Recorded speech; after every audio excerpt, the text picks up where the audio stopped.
আজকে একটা different class নিয়ে তোমাদের সামনে হাজির হলাম।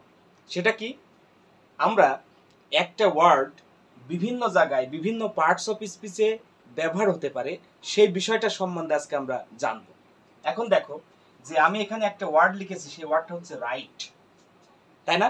এখন এই রাইট একটা ওয়ার্ড, এই ওয়ার্ডটা কিন্তু বিভিন্ন সেন্টেন্সে তার অবস্থান অনুসারে বিভিন্ন পার্টস অফ স্পিচে কিন্তু ব্যবহার হতে পারে। আমরা বিভিন্ন পার্টস অফ স্পিচ হিসাবে তাকে আখ্যায়িত করতে পারি। এখন সেটা কিভাবে সম্ভব আমরা দেখে আসি। এখন যে প্রথম সেন্টেন্সটা আমি এখানে লিখেছি তোমরা দেখতে পাচ্ছ যে it is a matter of right, it is a matter of right. এখন এই সেন্টেন্সে রাইট ওয়ার্ডটা কি, এই রাইট ওয়ার্ডটা কোন পার্টস অফ স্পিচ? এখানে এই রাইট ওয়ার্ডটা হলো একটা নাউন। কেন নাউন? তোমাদের মধ্যে প্রশ্ন আসতে পারে, এই রাইট ওয়ার্ডটা কেন নাউন হলো? এই রাইট ওয়ার্ড, রাইট যে ওয়ার্ডটা, এই ওয়ার্ডটা নাউন হওয়ার পিছনে কারণটা হচ্ছে এখানে এই রাইট ওয়ার্ডটা একটা প্রিপজিশনের পরে বসেছে, অর্থাৎ অফ একটা প্রিপজিশন, এই প্রিপজিশনের পরে এই রাইট যে ওয়ার্ডটা, এই ওয়ার্ডটা বসেছে। আমাদের একটা নিয়ম আছে যে প্রিপজিশনের পরে যদি একটা ওয়ার্ড আসে সেই ওয়ার্ডটা কিন্তু নাউন হিসাবে গণ্য হয়। আমরা সেই নিয়ম অনুসারে এই প্রিপজিশনের পরে যে রাইট যে ওয়ার্ডটা দেখতে পাচ্ছি, এই ওয়ার্ডটা কিন্তু এখানে নাউন। আমাদের কিন্তু বিভিন্ন কম্পিটিটিভ এক্সামে এই ধরনের কোশ্চেন কিন্তু এসে থাকে, অর্থাৎ আমাদের যে পার্টস অফ স্পিচ আইডেন্টিফিকেশন, সে জায়গায় কিন্তু এই কোশ্চেনগুলো আমরা পেয়ে থাকি। অর্থাৎ একই ওয়ার্ড, সেম ওয়ার্ড বিভিন্ন জায়গায় বিভিন্ন পার্টস অফ স্পিচে কিন্তু ব্যবহার হচ্ছে, আমাদের কিন্তু বিভ্রান্তি সৃষ্টি করেই দেয় অনেক সময় এই কোশ্চেনগুলো।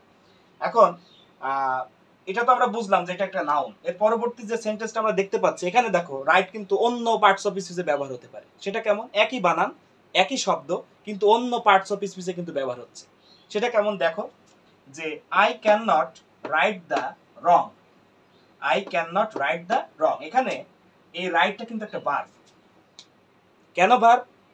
এর পেছনে কারণটা হচ্ছে এই যে ক্যান নট, অর্থাৎ এটা এখানে একটা মডাল অক্সিলারি ভার্ব রয়েছে।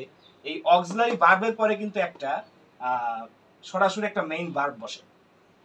ওকে, এই অক্সিলারি ভার্বের পরে যদি একটা ওয়ার্ড থাকে তাহলে এটা সরাসরি কিন্তু আমরা বলতে পারবো যে এই ওয়ার্ডটা কিন্তু একটা ভার্ব। এখানে রাইট যে ওয়ার্ডটা, এই ওয়ার্ডটা কিন্তু একটা ভার্ব হিসাবে কাজ করেছে। তাহলে আমরা যেটা দেখলাম, প্রথমে যেটা দেখলাম সেই রাইটটা কিন্তু নাউন হিসাবে কাজ করেছিল প্রিপজিশনের পরে বসার কারণে, এবং দ্বিতীয়বার আমরা যেটা দেখছি এটা কিন্তু একটা ভার্ব হিসাবে কাজ করছে। একই ওয়ার্ড, একই স্পেলিং এবং একই শব্দ, কিন্তু বিভিন্ন পার্টস অফ স্পিচে কিন্তু আমরা এর ব্যবহার দেখতে পাচ্ছি। দেন আমরা তৃতীয় নাম্বার যে সেন্টেন্সটা এখানে দেখতে পাচ্ছি সেটা হচ্ছে, তোমরা দেখতে পাচ্ছ যে he is the right man for the job.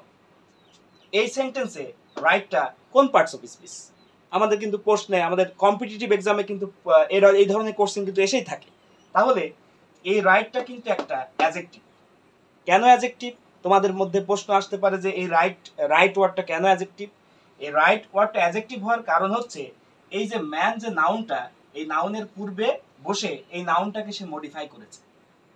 অর্থাৎ আমরা জানি যে কোনো ওয়ার্ড যদি নাউন বা প্রোনাউনকে বিশেষায়িত করে সেই ওয়ার্ডটা অ্যাডজেক্টিভ হিসাবে গণ্য হয়। সেই কারণে আমরা এই রাইট ওয়ার্ডটাকে কিন্তু এখানে একটা অ্যাডজেক্টিভ হিসাবে আখ্যায়িত করতে পারি। তাহলে আমরা দেখতে পেলাম এই রাইট ওয়ার্ডটা কিন্তু এখানে অ্যাডজেক্টিভ হিসাবে কাজ করছে, কারণ এই রাইট ওয়ার্ডটা এই যে ম্যান নাউনের পূর্বে বসে এই ম্যানটাকে কি করেছে? মডিফাই করেছে। আশা করি প্রিয় শিক্ষার্থী বন্ধুরা তোমরা বুঝতে পেরেছো। দেন আমরা যে সেন্টেন্সটা এখানে দেখতে পাচ্ছি সেটা হচ্ছে she did it right, she did it right। এখানে এই যে she did it right, এই রাইটটা কিন্তু এখানে একটা অ্যাডভার্ব। কেন অ্যাডভার্ব? এর পেছনেও কারণ আছে। কারণটা হচ্ছে এই যে ডিড হলো এখানে একটা ট্রানজিটিভ ভার্ব, ট্রানজিটিভ ভার্বের পরে যে অবজেক্টটা আসে তারপরে যদি আবার কোনো ওয়ার্ড থাকে সেই ওয়ার্ডটা অ্যাডভার্ব হিসেবে গণ্য হয়। অর্থাৎ ট্রানজিটিভ ভার্ব প্লাস অবজেক্ট, তারপরে যদি একটা ওয়ার্ড থাকে সেই ওয়ার্ডটা অ্যাডভার্ব হিসেবে গণ্য হয়। তো আমরা দেখতে পাচ্ছি এখানে ডিড হলো একটা ট্রানজিটিভ ভার্ব, ইট হলো এর ডিডের একটা অবজেক্ট, এবং তারপরে যে রাইট যে ওয়ার্ডটা এসেছে এই ওয়ার্ডটা কিন্তু এখানে একটা অ্যাডভার্ব হিসেবে কাজ করেছে। তাহলে আমরা দেখতে পেলাম যে এখানে রাইট যে ওয়ার্ডটা, এই ওয়ার্ডটা কিন্তু বিভিন্ন সেন্টেন্সে তার ব্যবহার অনুসারে, তার অবস্থান অনুসারে বিভিন্ন পার্টস অফ স্পিচে কিন্তু পরিণত হয়ে গিয়েছে। এইরকম কিন্তু অনেক অনেক ওয়ার্ড রয়েছে যে ওয়ার্ডগুলো বিভিন্ন পার্টস অফ স্পিচে তার অবস্থানের পরিবর্তন করে ফেলতে পারে। ওকে, সো আমরা পরবর্তী ক্লাসগুলোতে আমরা এইরকম কিছু কিছু ওয়ার্ড শিখবো যে ওয়ার্ডগুলো বিভিন্ন পার্টস অফ স্পিচে ব্যবহার হয় এবং বিভিন্ন কম্পিটিটিভ এক্সামে এই ধরনের কোশ্চেন কিন্তু মানে প্রায় আসে। সো আমি ধাপে ধাপে পর্যায়ক্রমে তোমাদের জন্য এইরকম ভিডিও নিয়ে আসবো। ভিডিওটা দেখার জন্য অনেক ধন্যবাদ। Thanks for watching the video.